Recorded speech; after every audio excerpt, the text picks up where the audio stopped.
मिरज तालुक्यातील बेळंकी इथं प्रशासकीय अधिकाऱ्यांच्या नीटनेटकं संयोजन आणि साहित्यिकांच्या सर्वोत्तम सादरीकरणानं तिसरं ग्रामीण मराठी साहित्य संमेलन उत्कृष्टरित्या पार पडलं। मिरज तालुक्यातील बेळंकी येथील निराशेला तोंड देत प्रयत्नवत राहिल्यास अपयशाच्या गर्तेतून बाहेर पडतात। मागे असणाऱ्याला समाजातील किमान एका व्यक्तीच्या जीवनात आपल्यामुळे बदल झाला तरी आपलं जीवन सार्थकी लागेल। बेळंकीची सामाजिक आणि साहित्यिक जाणीव दृढ असल्याचंच या संमेलनातून दिसून आलं, असं मत राज्याचे माहिती संचालक देवेंद्र भुजबळ यांनी व्यक्त केलं।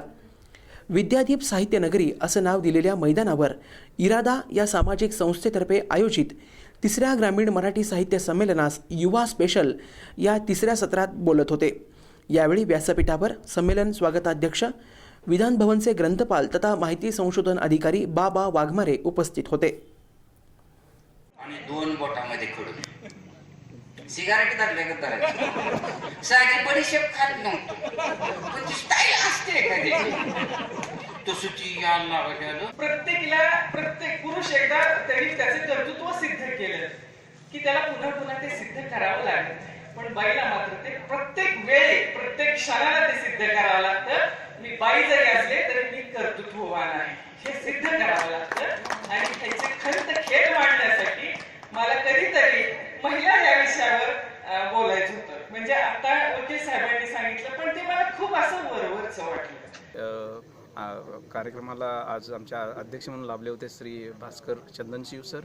त्यांच्या हस्ते कार्यक्रमाचं अध्यक्ष म्हणून उद्घाटन झालं। त्यानंतर दुसऱ्या सत्रामध्ये जो परिसंवाद आयोजित केला होता त्या परिसंवादामध्ये सुद्धा आम्ही थोडासा एक लाईट विषय घेतला होता। तो विषय होता रंग नात्यांचे साहित्याच्या कुंचल्यातून।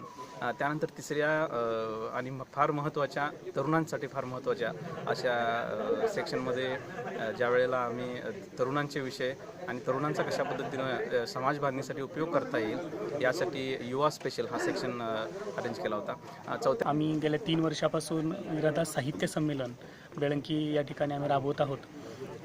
साहित्य संमेलनं म्हटलं की बऱ्यापैकी शहरी भागांमध्ये किंवा श्रोतावर्गही शहरी भागांमध्ये बऱ्यापैकी आहे, तर आम्हाला ते वातावरण थोडंसं ग्रामीण भागामध्ये आणणं आवश्यक वाटत होतं आणि ग्रामीण भागातील लोकांना आणि ग्रामीण भागातील युवकांना त्यामध्ये आणणं आणि साहित्य संमेलन काय असतं आणि साहित्य संमेलनामध्ये स्वतः सहभागी होणं आणि साहित्य संमेलनाची मेजवानी घेणं हे त्यांच्यापर्यंत पोहोचवावं यासाठी आम्ही गेल्या 3 वर्षापासून हा उपक्रम बेळंकी या ठिकाणी राबवतोय।